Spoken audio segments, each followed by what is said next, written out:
দিল্লিতে আজ টিম ইন্ডিয়ার বৈঠক, ঘুঁটি সাজাচ্ছে কংগ্রেস। তৃণমূলের সঙ্গে রফা না একলা চলোই শান।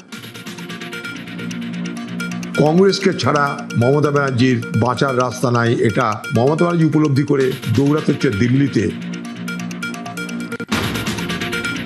অভিষেকের পর দিল্লিতে মমতা, বিধানসভার পর লোকসভাতেও আলাদা ব্লকের তোড়জোড় বেসুরোদের। 2/3 হিসেবে 19 জনের সমর্থন আদায়ের চেষ্টায় বিক্ষুব্ধ সাংসদরা, নাম প্রতীক হাতছাড়ার শঙ্কা। দল বাঁচানোর জন্য মমতা ব্যানার্জির ইন্ডিয়া জোটকে প্রয়োজন হচ্ছে, এতেই মমতা ব্যানার্জি নিজের দলের দুর্বলতায় প্রকাশ পাচ্ছে।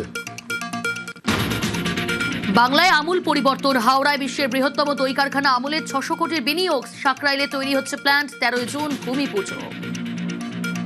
বিনিয়োগের দরজা খুলে গেছে।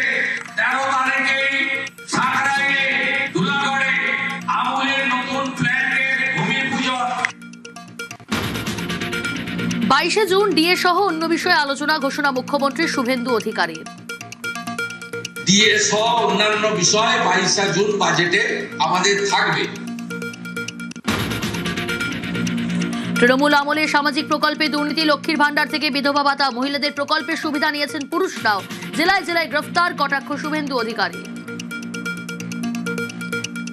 যেখানে হাত দেওয়া হচ্ছে তো ব্রিগেড প্যারেড ময়দানকে জেল বানাতে হবে। আপনি যেখানে হাত দিবেন সেখান থেকেই পচা দুর্গন্ধ বেরোচ্ছে।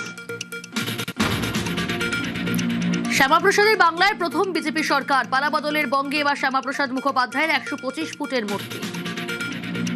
6 জুলাই ডক্টর শ্যামাপ্রসাদ মুখার্জির 125তম জন্মদিবস। 125 ফুট উঁচু মূর্তি সহ একটি সুন্দর পার্ক বানাবো আমরা। নিউ টাউন কনভেনশন সেন্টারে প্রশিক্ষণ শিবিরে শুভেন্দু অধিকারী, সরকার এবং দলের মধ্যে সমন্বয়ের বার্তা।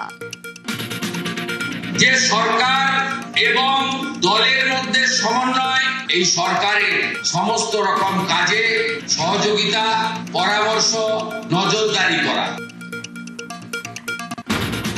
অনুপ্রবেশ রুখতে 3D অ্যাকশন কেন্দ্রের এখনো পর্যন্ত বাংলা থেকে 4800 জনকে ডিপোর্ট, হোল্ডিং সেন্টারে 836। হোল্ডিং স্টেশন বানানো হয়েছে, সেখান থেকে এখন অব্দি 4800কে ওপার পাঠিয়ে দেওয়া হয়েছে। আর এখন আমার হাতে আছে হোল্ডিং স্টেশনে 836 জন।